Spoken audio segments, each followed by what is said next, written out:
Well, this is more breaking news. It kind of surprised you as we jumped on here to see this on the list, but hymns written by President Nilsson included in the latest release.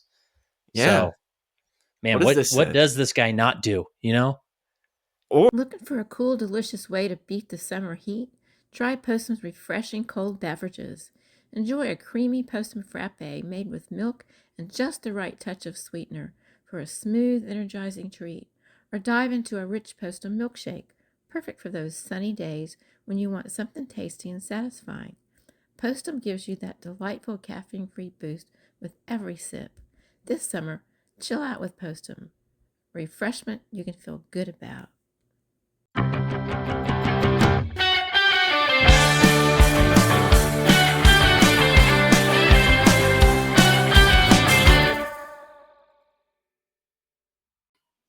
All right, welcome to another episode of This Week in Mormons, and we have a new co-host. I don't know how regular this guy's going to be, but he was You guys willing have to new just step up. co-hosts all the time, right? That's so I'm right. just one in the line of many That's right. great They're people like to participate. Disposable towels around here, just like, all right, on to the next one here. But well, I don't know how I feel about being compared to a disposable towel. hey, that won't be the Depends on last what thing it's you're being compared used to for. on this. So, That's true. all right, Depends on what it's Rylan used for. from Ether's Elephant.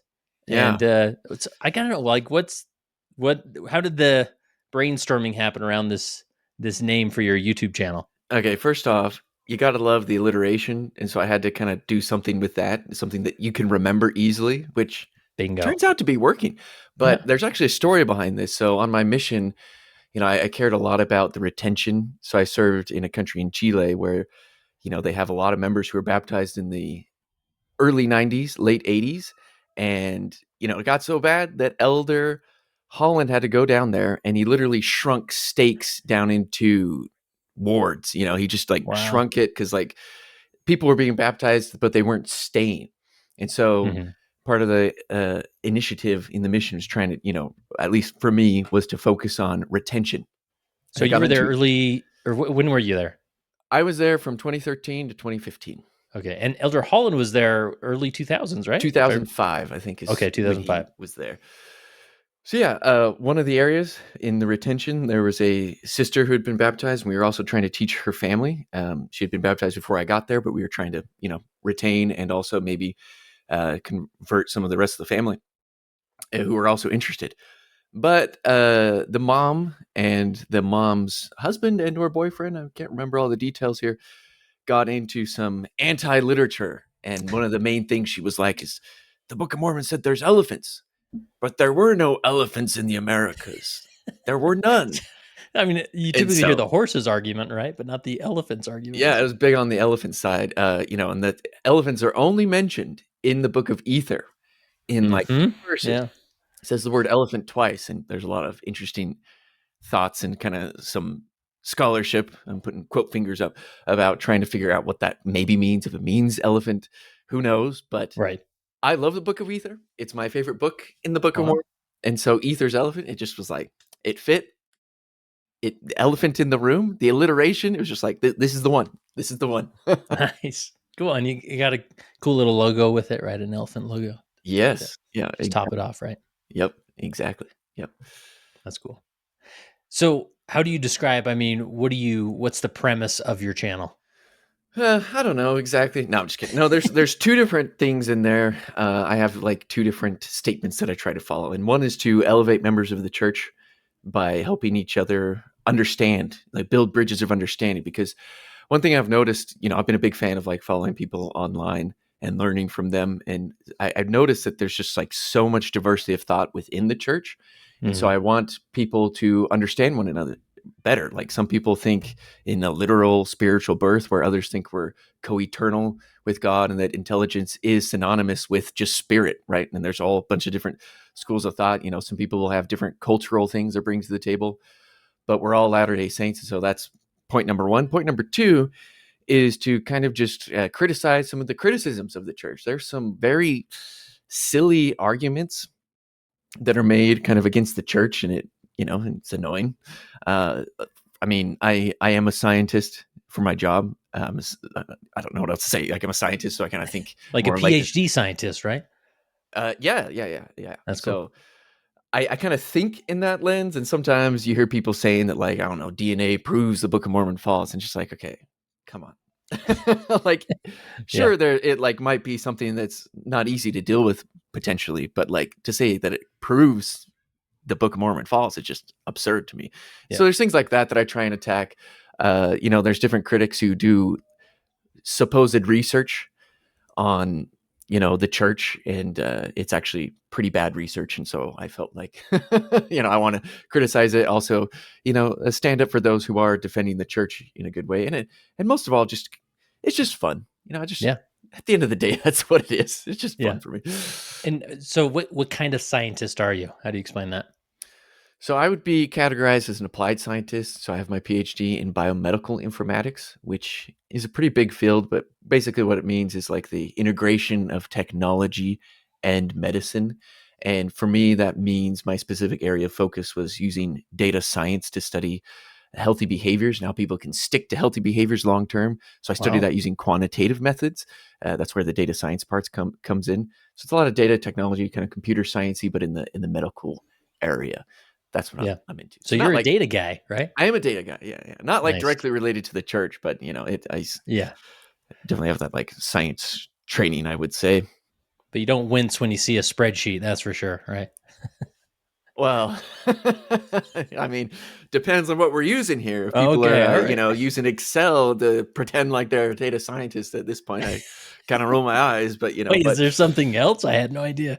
So yeah, Python, all these cloud computing sources that are coming out, nice. all those And you would frameworks. do work in like some statistics and data, like as you go through Yeah. the different points or topics, right? So Oh, yeah, on the channel. Yeah, I want to yeah. do even more of that. I have like a few videos. I even have like a video where I kind of did the little pseudo research on the Book of Mormon and authorship, which was Oh kind of yeah. fun.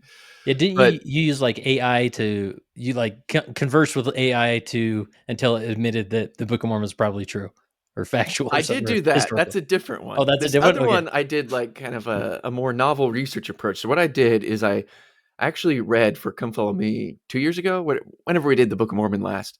I decided to read the 1830s edition because it's something I always wanted to do. And I was trying to pay attention to the differences between the 1830s edition and the current edition that we have.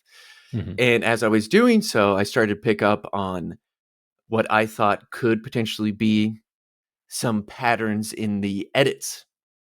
And so Hmm. I came up with the hypothesis like, okay, maybe these patterns somehow show a fingerprint of authorship. So my hypothesis is basically like, okay, imagine you have like a person, your school teacher, and you have someone turn in an assignment. And on one page, it's like entirely red inked. They have grammar mistakes everywhere. On the next page, the grammar is perfect. You don't have to edit anything. It's just like straight up clear. Mhm. That'd be an indication that maybe this is written by multiple authors because like the one doesn't know anything about grammar. The other, is just like perfect. Like, why do we have such distinct edits on this essay? So actually, I found the texts of both the 1830s and a recent edition of the Book of Mormon, and I used some of my data sciencey magic to kind of go through and do some analyses to compare. And I found some interesting patterns. At first, I was like, "What does this mean?"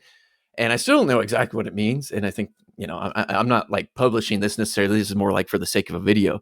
But I did talk to some other people and kind of formed some thoughts on it. And at the very least, I think what my overall take from what came out of it is it just further evidence of the complicated structure of the Book of Mormon.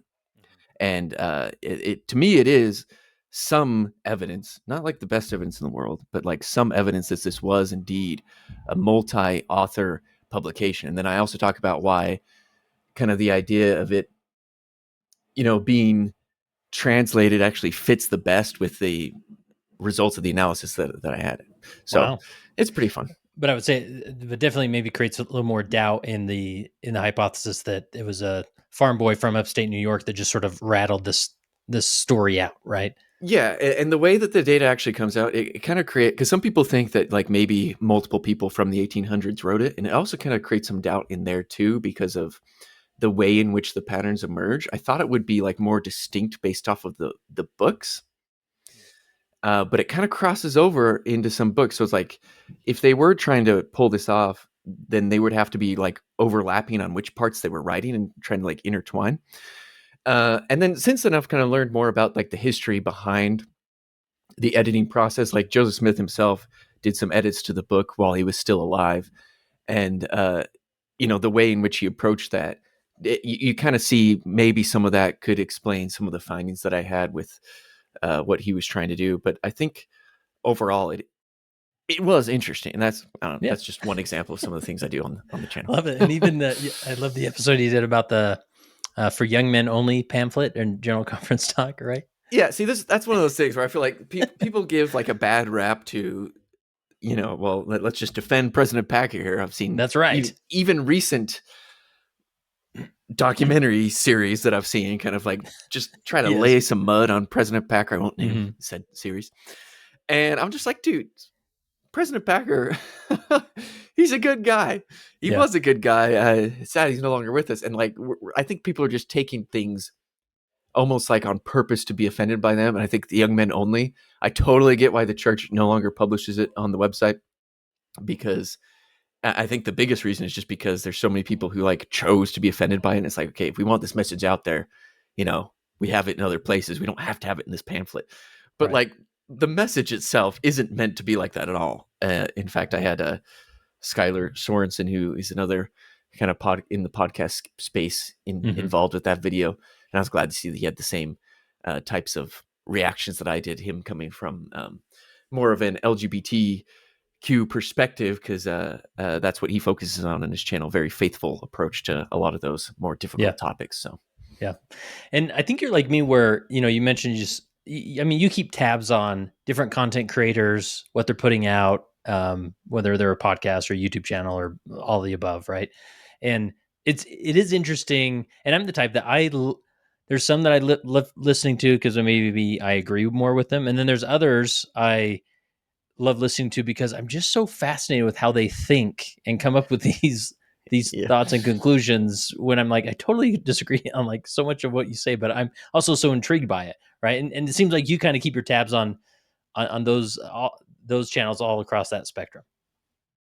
I mean, I try to. One thing that is kind of annoying to me is, since I created this channel, it's a little bit harder to just like relax and watch it as not a content creator, because it's like my brain keeps thinking, well, how can I make my own version of this or content? I'm like, no, stop, just enjoy it.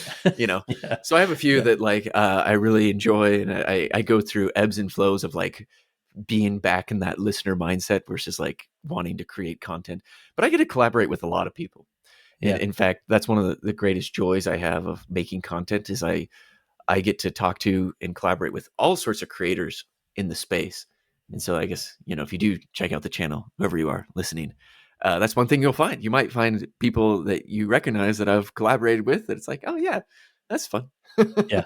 And I think you have a similar temperament as I do, I think, where I'm willing to talk with anybody. I'm not going to like try and, dunk on anybody or be like, okay. Yeah, I get in trouble for talking to some people. Yeah.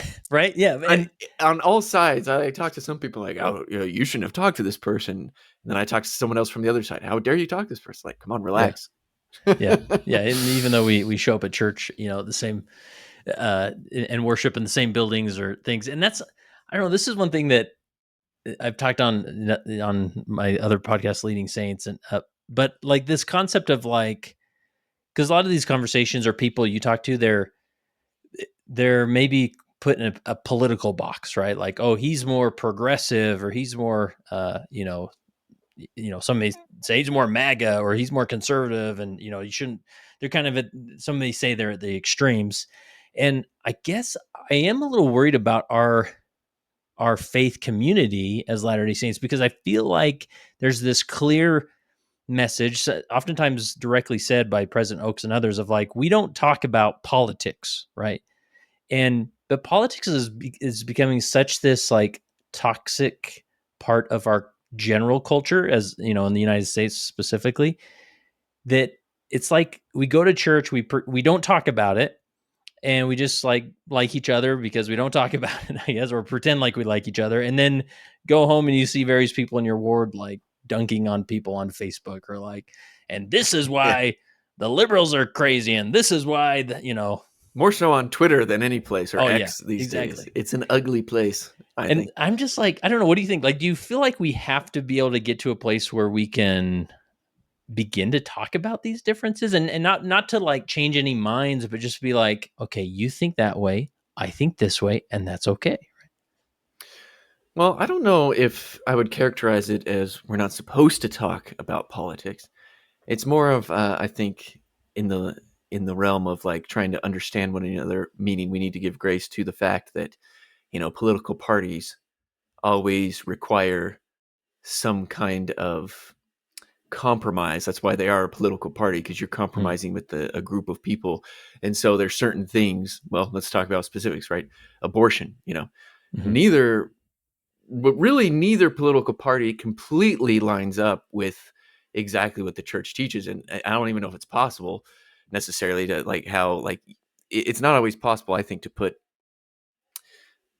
morals completely into law, because like the church's stance, right, would be that no, abortion is bad, and there are a few rare exceptions that can be prayerfully and privately kind of discussed, I think, Hmm. when it comes to like the life of the mother, for example, which you could argue is more in line with the right, but I've also seen people argue that's more in line with the left, and so I think we can all agree with that statement of the church, and then some of us apply it differently in how we're going to vote, or like maybe people have other things that they're prioritizing higher when they go to vote, and so you have to compromise something, and maybe they think that, I don't know, they're comparing certain policies versus others, and that one is just a little bit lower on the poll for them, and so like we might all like it's one of the things that I've noticed going back to like this idea that there's so much different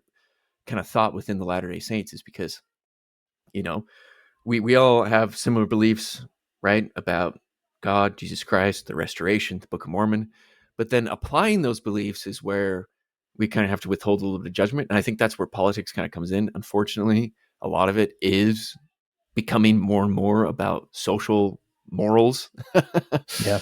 And so it is kind of easy to judge people back and forth. But like someone might vote for a candidate that you don't like, and it has nothing to do with like the social part of it. It has to do with some other thing that like matters to them for whatever reason. And so in that sense, I think we should be comfortable talking about it. I think we should all, especially as members of the church, like, yeah, we should embrace everything the church teaches, again, like on abortion. And then we can, talk about how we're weighing that in our political decisions, but not judge each other if we choose to vote differently than someone else. You know what I mean? Yeah. So Yeah. I don't know. I hope we can talk more about it openly. Like we should all be on the same team here. Yeah. Absolutely. We all have the same goal, right? I would Usher in hope the so. second coming. I would hope so. Baptize the world. All those wonderful things. Like we just approach it differently, and I think the strategy of how we approach it is worth discussing. And so I don't think we should shy away from it. We just shouldn't Yeah. judge if people have a different strategy or Yeah. background. And I think I appreciate, channels like yours and just other YouTube or podcasts, in general, where it's they're sort of modeling what that looks like. Here's two people who disagree and watch. They'll just have a conversation and like they're still friends after. But then there are times where it kind of takes a left turn and becomes more, contentious and more of an argument that way. Well, But then I especially also, when Charlie Kirk gets assassinated, Mhm. and then suddenly that sparks all kinds of conversation. And I think the sad thing is to see some people celebrating that Yeah, assassination, and then things start to turn a little bit more contentious when you have celebration of the death of a father, husband, and kids, uh, uh, or father and yeah, husband. But yeah, so like people can definitely take it too far. I think that's why President Nelson is telling us to, be peacemakers, and to avoid the spirit of contention. Some yeah, people, I think, misinterpret that to mean you can't disagree, but rather right. it's specifically the spirit of contention, which I would characterize as laughing when someone gets killed or murdered. So Yeah, yeah, for sure.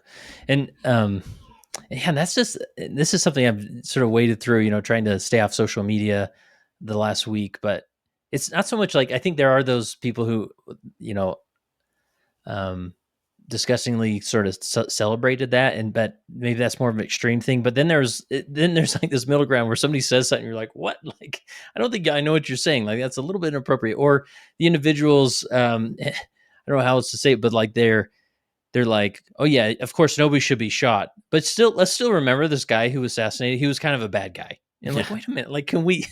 No buts, I think. What's that? Like, you can't have when someone gets brutally assassinated like that in front of 3,000 people, and again is a husband and a father to a little 3-year-old girl and a little boy who are going to be fatherless. I don't think you can say, but like there's no time for full stop. Yeah. People shouldn't get murdered. Full stop. No, people shouldn't get murdered. But and I see a lot of that, and it is brewing, I think, more contention. And it's interesting to see the Latter-day Saint reaction to this, because this did happen in Utah, which is a hub of a lot of Latter-day Saints. A lot of Latter-day Saint people were at that event when it happened. Obviously, a lot of students, given that it happened at Utah Valley University. Yeah. And the reactions, there are good and bad people inside and outside of the church, unfortunately. Yeah. And there's just some of these terrible reactions are happening inside the church. And I think, it's a temptation to get into contention. And I think those very things are those extreme. And to your point, it is more people on the extreme side of it, but it's still, I think maybe this is one of the scarier things about it. It is still more than you would expect. Mm-hmm. And that's kind of scary. Yeah. Yeah, for sure. Oh man. Well, anything else as far as your channel or you, or, I mean, you live in Montana, right? I'm just kidding. No, yeah, I do. Sorry. Yeah. No, it's fine.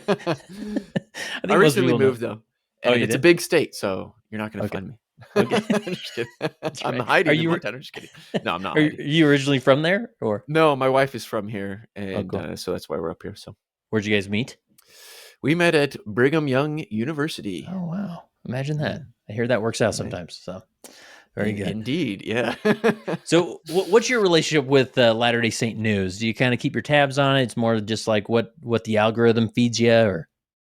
No, I try to keep my tabs on it. I'm obviously very interested in some of the stuff for the sake of my own channel, and also I'm interested in kind of like the cultural side of things, and the commentary on some of the news is where I draw a lot of interest. So, well, perfect. Hopefully, you have some insightful commentary here today. One thing, this is more breaking news. It kind of surprised you as we jumped on here to see this on the list, but hymns written by President Nelson included in the latest release. Yeah, so, man, what does this guy not do?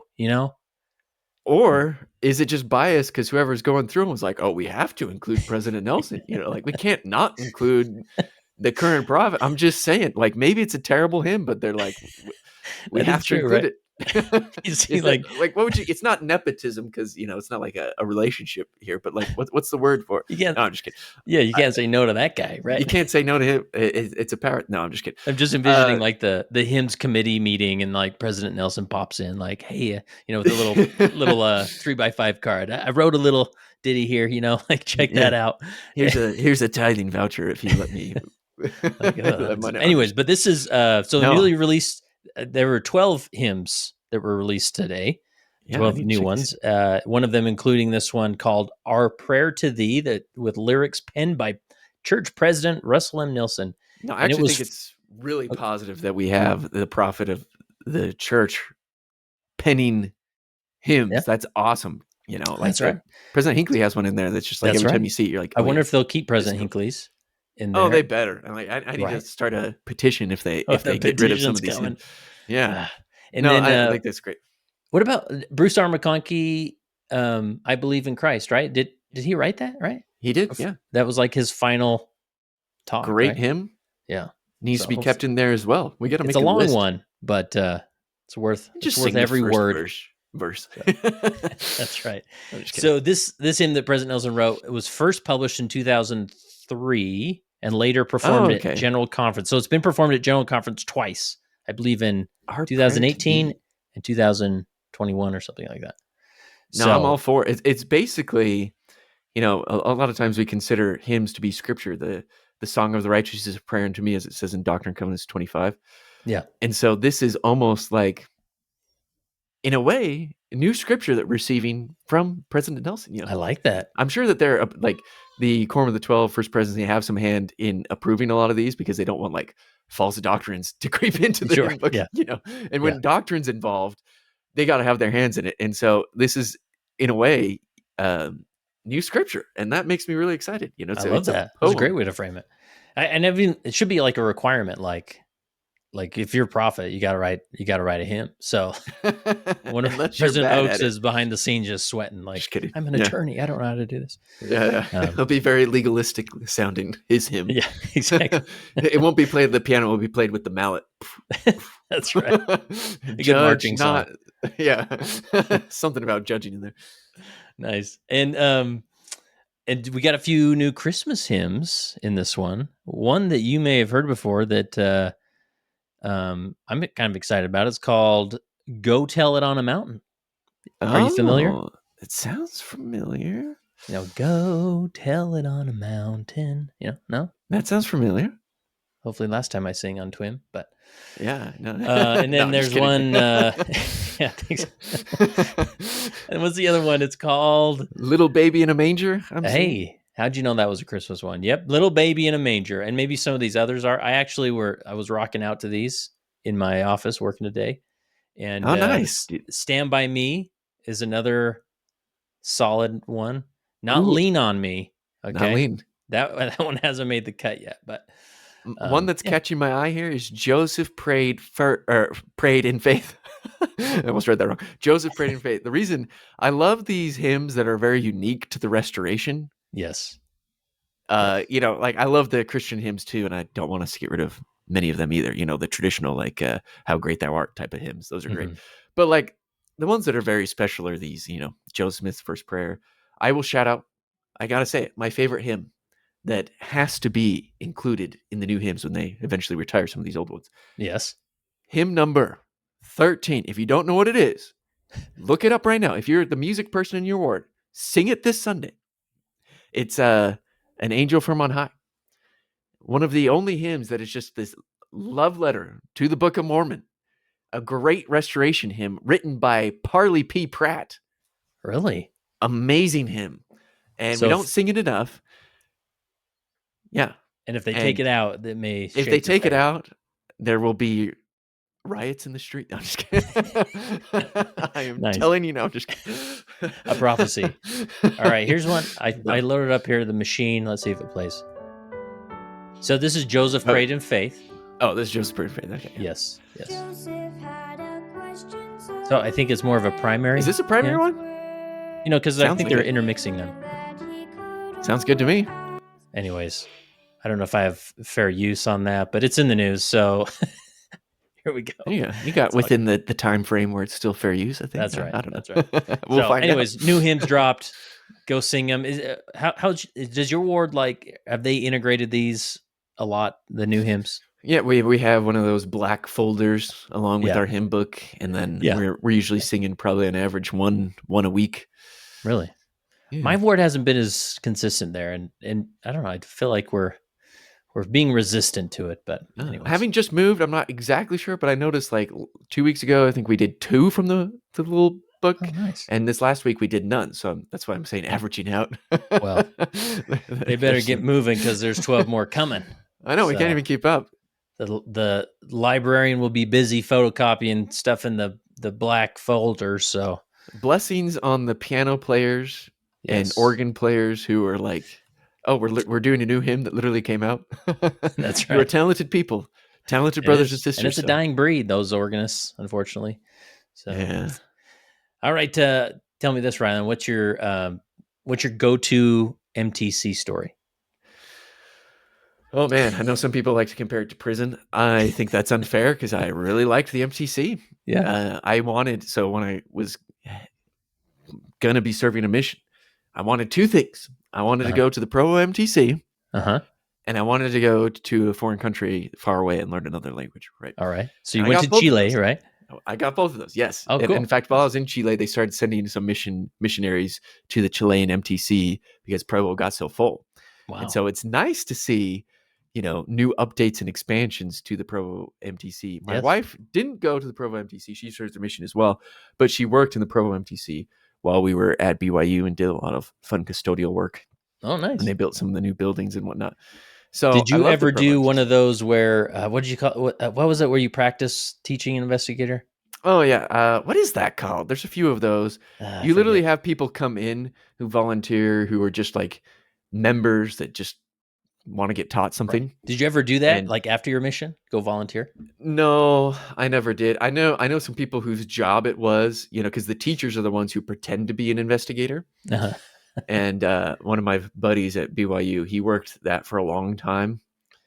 And well, it's a training center for a reason because they're not very good. Right. And Yeah. he was just, and I think part of the deal is you can't be too harsh on them because you want to encourage them. But like he Yeah. was saying that like sometimes it's just awful and you just Yeah. have to sit through these terrible lessons and pretend like you're being receptive to it. So I did volunteer a couple times. Oh, did you? Yeah, how was it? And yeah, it was, you just pray for these missionaries and answer their, very simple, superficial questions like, oh yeah, that would never work in real life, but I'm going to pretend like that's a good question. Yeah. And there's always I remember, there's always the legend of like, you guys, I think the person I taught was actually an investigator. Right? Yeah. Yep. And can you imagine like if we had an interested party who was like, yeah, I really want to learn more about your church. Great. Why did we send them to the training program? I don't know. Yeah. Anyway, so yes, this is in the news. The church has announced a substantial renovation to the Provo Missionary Training Center. The project involves demolishing and rebuilding the MTC's current cafeteria and administration building and constructing two state-of-the-art replacements. The goal is to create an improved, modern environment that better supports learning, spiritual growth, and missionary preparation. So remember, it was the cafeterias were kind of awkward because they had like those 3 cafeterias, right? You could pick which big room you wanted. There's a huge one, and there's kind of 2 smaller ones. But I mean, they all kind of they all connect together, right? yeah, they all connect together, Yeah. but they were kind Okay. of 3 separate things. No, I enjoyed the MTC food. I did. So the update to the cafeteria, I hope it's not too much of an update to the food. Yeah. You were there like 12 years after me, and I think it had improved over those 12. It was fine. It was good. I'm kind of in the minority, I think, with saying I Yeah. like the food, but it was just nice. You could eat as much as you wanted. Yeah. It's true. It's Cereal true. on Sundays. Yeah. It was always there. So Always the workers available. don't have to do much work on Now, Sundays. they say they're going to stay open, obviously functioning. I don't know if it's the old administration building that will stay open and functioning, but this is wonder- where the famous map is, right? On that big long hallway. Yeah. It makes me want, I mean, I imagine they're going to make this more of a, like they're going to, I would imagine when they first built it, maybe they didn't realize quite the thing that map would be, right? Obviously pictures would be taken, but it's like, you need your iconic photo, right? You do. Pointing at your place. So one thing I did do is I did work at the MTC store for a hot minute there. Oh, wow. As a BYU student. And what a great store to work at. Because like, in other customer service facing jobs, you get people who are mad, but like the missionaries, I mess up something. They're like, oh, it's okay. Like they're just the nicest people to be, working with when you make a mistake. So shout out. How to all was the missionaries. Shoplifting? Any much of that going on? Yeah, I mean, they weren't worried about it because they didn't give me a taser. Because you would have used it, right? And what the best part about that job was on Wednesdays, we'd get new missionaries come in and the store was closed. And instead of, doing the store, we'd give the new missionaries that just said goodbye to their mom and dad. They're like, oh, like what language? Oh, here you go. Here's your book thing. Go to your designated area. And like a lot of them come in with these misty eyes, puffy eyes, because they just said goodbye to mom and dad. And with their orange dot. Right. With their orange dot, you give them a big smile. And you're like, hi, sister so-and-so. Hi, elder so-and-so. What language? And it kind of distracts them from the fact that they're doomed not to see their family for 2 years. I'm just kidding. Man. No, missionaries have it easy now because they got to talk to their family every week. I know. Back in our day. What is this? Yeah. Back in our day. Yeah, like we got to make missions tough again, It's true. Whatever they're doing, it's working because we're literally breaking records. So maybe it's a good thing. It's true. It's true. I was listening to, old John and Hank on the Follow Him podcast this morning. And, I'm sure it was recorded somewhat recently, but he said that like the church, like Hank's son went in, or daughter went into the MTC, and they said it was the first time they've had over 1,000 missionaries enter the MTC on one day. I was like, Holy cow, 1,000 in one day. yeah, I don't know where they're putting them, but obviously they need some renovation going on. So Yeah, makes sense. makes sense. All right. I mean, the rest of these stories, they're good. I mean, Elder Karen is talking in big rooms that look like the United Nations. He went to Kazakhstan, and for the eighth what is it? He addressed the eighth Congress of Leaders of World and Traditional Religions in Kazakhstan. Wow. I'm today years old finding out that this was a thing, but that's cool. I don't know if everybody gets a moment at the mic, but he definitely spoke. He was there with Elder Matt Holland, who also nice. spoke. So, Son of Elder Jeffrey R. Holland, or President right. Jeffrey R. Holland. Yeah, that's right. So, but yeah, go to the conference, network with the other world leaders, and hopefully. I don't think we have missionaries there. Yeah, Kazakhstan. Former hosts of This Week in Mormons would be able to find that on a map. I would have no clue. Would you be able to find that on a map? I could. I used to be better at it because I was playing, Wordle, the game from New York Times. There's a geography version of it called Worldle, and it shows you an outline of a country, and you have a few guesses to find out which country, and it shows you how many miles away you are. And when I was deeper into that, I could very much easily point to Kazakhstan. But now that I haven't played it for here and there, I could point to like the general area. But it's going to be over so by it looks like Iran, Iraq, Afghanistan. It's a little north of that. The longest border is with Russia. Of course. Yes, it's right below Russia. Right? Kind of kisses Mongolia. Yeah, but yeah, there it is. Cool. Look at I don't think we have missionaries there. Not that I know. I would be surprised. But so that's really cool that maybe we're one step closer. Right? I mean, sounds like it. If Elder Kieran was there, makes me wonder, like, if that type of thing, like, do you take every opportunity to dedicate the land? I mean, maybe you don't do it until you actually without the government's permission. You just show up and like, yeah. I mean, while we're here, who was it? Was it Orson Pratt? Didn't he do Israel? Right. I mean, I'm sure he didn't have any. Did he? I mean, they were a lot bolder back then because there wasn't social media. Nowadays, Elder Kieran goes to do that, and someone's like recording him, like, look how insensitive the Latter-day Saints are, or they'd probably call us the Mormons. Right. Very true. They keep things in the up and up. So, yeah. All right. What else looks interesting on this list? Well, 2 temples in Africa. Oh yeah, that's pretty cool. They announced the groundbreakings of 2 temples. Right. The groundbreakings of 2 temples in Africa. The church is building temples like crazy, and that's awesome. Kumasi, Ghana temple, probably saying that wrong, and Cape Town, South Africa temple. So, yeah. Oh, another one in Ghana. I have some friends from Ghana, so that's really cool. How many we got there? Any ideas? I don't know, but I'm pretty sure that's not the first. Yeah, pretty sure. But I'm not positive. Speaking of temples, somewhat related to Hindu temples, the church leaders attended the inauguration of the BAPS. Oh man, how am I going to say this? Swaminarayan Mandir. I apologize.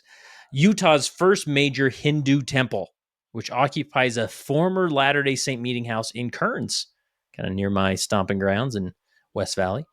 So we're giving them our leftovers and celebrating it. Like we're selling them our old building and like, here you go. They rose it from the ashes, though.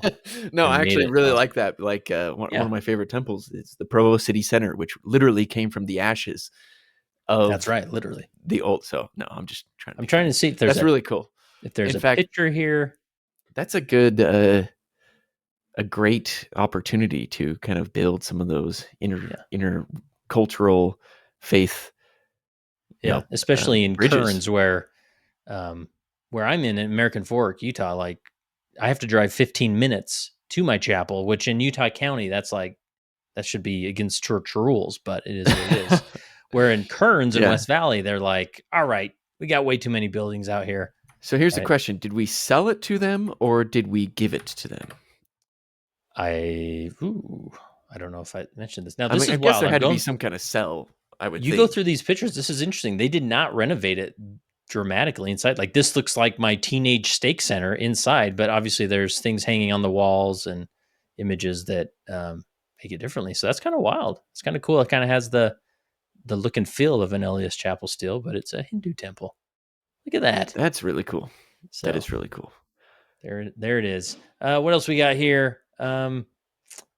Groundbreakings. We got Reverend Jesse Jackson's Rainbow Push feed families in Chicago. That's right. More interfaith work, right? Yeah, I really like some of this interfaith work that the church does. So this is let's see, the Church of Jesus Christ is partnered that the with actor? Sorry, Jesse Jackson. No, he's the is he? He's like the Who am I thinking I of? don't know, political activist. I don't know. Jesse Jackson. He's famous though, right? Yeah, he's Reverend Jesse Jackson. In the 90s, he was always on TV. With race relations and things like that. I recognize Reverend Jesse. He was kind of a mover and a shaker back in the day. Looks like he's aged quite a bit in wheelchair and things. So yeah, he was a civil rights activist, you could say. Yeah. So where am I at here? So yeah, so the church partnered with his organization called Rainbow Push Coalition, and Reverend Jesse Jackson. They provided 2 semi-trailers of food, approximately 70,000 pounds, to families in need in Chicago. More than 1,000 families benefited from the distribution event, which included volunteers assembling and distributing groceries at the Rainbow Push headquarters. So, yeah. 70,000 pounds of food? Yeah, man. You mean, yeah. Just load that up. In some ways, that sounds like a lot, but it's also like, how many pounds of food do people eat? It's hard to quantify. I know, right? And this is probably... Some people eat a lot of pounds of food. Depends on what kind of food. Is it like how many we pound, feed, right? If that's pounds of, well, I don't know, what's a light food of like rice? I don't know. Rice maybe a little heavy. Something that's uncooked rice, that's a lot. And this will probably go on the Caring Summary for 2025 when they release that. If you go to... I thought it was like caring.churchofjesuschrist.org. Anyways, they go through all the poundage and the money and the $1+ billion. So yeah, I mean, we're billion with a B, over $1 billion in 2024. They gave to humanitarian aid. So, where did we get all this money? I know that we're going to talk about this maybe. That's a good transition, right? Yeah. So yeah, this is Johnny Harris. Do you follow Johnny Harris much on being a YouTuber yourself? I do actually follow a lot of it. I think he's pretty skilled in what he brings to the table as far as like production wise. Oh yeah, it's amazing what he does. That he builds. He customizes graphics for like every single video. They're different. Yeah, and he does a lot of the stuff himself too. I mean, he has a team as well, but he knows how to do a lot of it. Member of the church. Formerly a member of the church, I suppose, because he left it. That's kind of his, and it's I've only seen his videos. I've only really watched his videos when he talks about our church, but you has some interesting things in here. Like, did you watch the video? Well, I've watched this one, yeah, but I'm just looking through. Like, he goes from everything from how AI is rewiring the rules of war to the business of keeping people poor, and then he's suddenly dunks on the church. I mean, a lot of his stuff. He does have. I mean, we all have a bias that we bring to the table, a certain lens from which we see things. Absolutely, and so he does like have a certain lean to it. He tries to be objective. I don't think that's possible, but he tries to be somewhat objective in the way he talks. If you're wondering about how objective he is, you can watch his stuff about the church. Yeah, right. I haven't seen this one yet though. And so I'm gonna watch it. It's an interesting one because the other ones felt like a heavier hit piece on the church, where this one was, it's called "Why the Mormon Church is So Rich." So obviously provocative title, right? Clickbaity, and I figured it would just be like, look at all this money, look at all these poor people. Why isn't this, but to me, it was so ironic listening, because to me, there's chunks of it that's like the best commercial for the church of like, and I don't think it's interesting listening because I don't think he realizes he's like propping up the church. Like I went, I had to spend time with my family, and I was the homecoming prince or whatever. Like, and I learned another language, and I had to go to another country and learn about other cultures. And I'm like, and all that talk is just to build credibility with people who aren't members of the church, because anyone who's in the church is like, get in line, Buster. Yeah, exactly. Like we all do that stuff. You're acting like special. You're some kind of like you're one of like the I was deep inside. It's like, you know what? If you're a member of this church, you are deep inside. There's no right. We're all deep in the church because we all, like as the naysayers would say, it's a high demand religion, which is just translation for it's a real religion that actually requires sacrifice. Yeah. It's a real Christian religion. Yeah. But it's an effective framework to raise a family and, with discipline and focus. A religion that requires sacrifice. Yeah. It does bother me. I just roll my eyes when I see the Mormon church. Yeah. That's kind of, I don't want to say offensive. You know what? I'll just say offensive. Why not? We're being a little spicy today. It's like, no, like the church is the Church of Jesus Christ of Latter-day Saints. Yeah. And it's offensive to me that you remove Jesus Christ from the name of the church. Because, I mean, I think this is why President Nelson is talking so much about kind of being in line with what it says in Doctrine and Covenants, that the church shall be called the Church of Jesus Christ of Latter-day Saints, because it is his church. And the Book of Mormon talks about it needs to have the name of Jesus Christ, or else, if it has the name of Moses, it's Moses' church. If it has the name of Mormon, guess what? It's Mormon's church. Well, guess what, Johnny Harris? I don't belong to the Mormon church. And you, That's right. Maybe you did, but so whatever church you're talking about, it's so long, Rylan, right? Like that's the excuse. No, and I get that because, as a content creator myself, it's hard to like create a title that's clicky without putting the whole title. You only have so many characters and whatnot. It's true. But I refuse to put Mormon church because that's not what it is. So, in fact, I try anyway. I find ways around it. But and no shade, like you were saying, no shade on Johnny Harris as far as like we all have a bias, we all have life experience, and to me, it's like, oh yeah, he would admit that too. This is the type of thing that where I was talking about, like I like listening to this type of thing and be like, oh, like how'd you get where you are? Like I want to be really curious about it and understand, what leads people to this state of mind. And if you ask him, his point of his videos where he talks about the church aren't to convince people. I mean, obviously he has a little bit of baggage there, less and less as time goes on. I think where maybe that's why this video was less mudslinging than some of the other ones. Yeah. But he's just trying to tell stories that he thinks people would be interested in, and this has some personal history for him. So, but I can answer his question. Why is the church so rich? And I'm going to assume he's meaning the Church of Jesus Christ of Latter-day Saints. Yes. It's because we actually have members who believe the church and pay tithing, and the church is smart to invest the excess of those funds, and that it leads to further investments such as building a mall and bailing out Beneficial or whatever that insurance. Yeah, Beneficial Life, right? Yeah. Was it Beneficial Life? Okay, I was going to say that. I just wasn't so confident, so I stopped myself. So that's why, because the church is smart with their finances. I think it back in the 60s, which isn't that long ago, the church was basically broke. Yeah. And because of fiscal responsibility.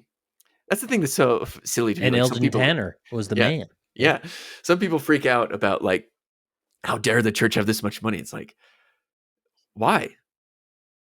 And another thing too. Here, okay, now you got me on a roll, right?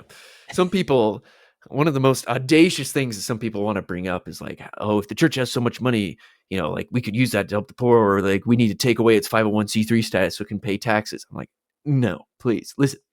If me and a couple of buddies in my neighborhood decide to throw our money together for whatever reason and invest it in some stock or buy a pizza or bury it in the backyard, we can do whatever the heck we want with that money. In my opinion, the government or our other neighbors who didn't put money into that pot don't get to say what happens with that money. It's our money. And now some people are going to say, well, you don't get a say because only the leaders of the church get to actually say what they do with it. And what I would say is, well, I do get to say, and my say is, leaders of the church, do whatever you think the Lord wants you to do with this money. That's the whole point. You can burn it if you want. The point is that the church, the gospel, Jesus Christ is more important than these worldly possessions. To demonstrate that, we're going to give 10% of our money away. It's going to help build the kingdom, but we're going to trust that they're doing what they're doing with it. And they could literally take it, burn it, and just be like, thank you for your sacrifice. It's like, yes, because money doesn't matter. We're here not to, spend all our lives just making money and then leaving. We're here to build relationships as part of the purpose of the plan of salvation, is build relationships that last for eternity through the atonement of Jesus Christ. And so, they can do whatever they want with the money. Yeah. And we voluntarily give it. So Yeah, it's true. none of your And I think business, government. a lot of None of your people- business, people who are calling for this. None of your business. Right. Love it. And a lot of people project their their relationship with tax dollars, with tithing dollars. Often people say, "What are you doing with my tax dollars?" Which makes more sense because we are a government by the people for the people. We the people government, right?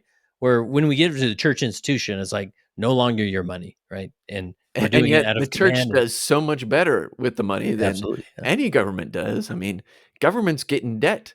The church gets out of so much debt that they can literally bail places out to keep things afloat and actually, in some ways, help the government. And the fact the church has like so much investment in like emergency situations that, from what I understand, if there were like some kind of major food crisis in the sense of like all the routes that the food has to take in order to get to certain places, the church has trucks and stuff available to like fill that for a while. And that's wonderful. And like the fact that they're investing, it's like silly to think like, why would they not invest? Or else the money becomes worth less.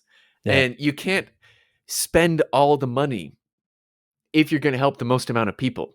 Like in order to help the most amount of poor people, you can't just spend all, like say you have $1 billion, you spend all billion, now you can't help anyone ever again. Right. But if you invest it and spend a little bit here and there, suddenly you're able to help people generationally and for forever as that keeps growing and growing, and especially holding on to it for when famine comes. Oh, wait, we learned that in the Bible, right? With Joseph in Egypt. 7 years of plenty you save up for so you can handle the 7 years of famine. And people get mad for silly reasons, I think. I don't know if they just don't understand dollars and cents but whatever the case, you can be mad about it, sure, but it's none of your business if you're not a member of the church. Or let's As say far as I'm concerned. like a food bank in Chicago needed 70,000 pounds of food. We could send that, and Exactly. And by the time the trucks get there, whatever the church paid for that $70,000 of food, it was probably earned back in their investments, right? And I forget the numbers, but when soon after the church bought the Kirtland Temple, like somebody posted, like 6 weeks later, they actually earned as much money to, they got their money back from buying the Kirtland Temple. I don't know how accurate that is, but yeah, like you're saying, like it's more of a endowment.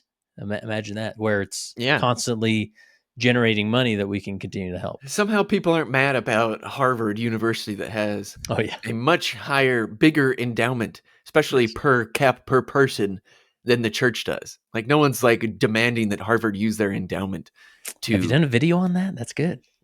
I'm not the first one to come out with it. I know. But it would be. I think it would be shocking to people to understand just how many institutions out there who claim to be nonprofit or for the betterment of community that are sitting on a lot of money, right? That aren't doing nearly as much as the church either. Yeah. And not to mention, like, you can't really put all the service the church does into a dollar amount because there's so much volunteer work, man hours or woman hours or child hours of like people volunteering.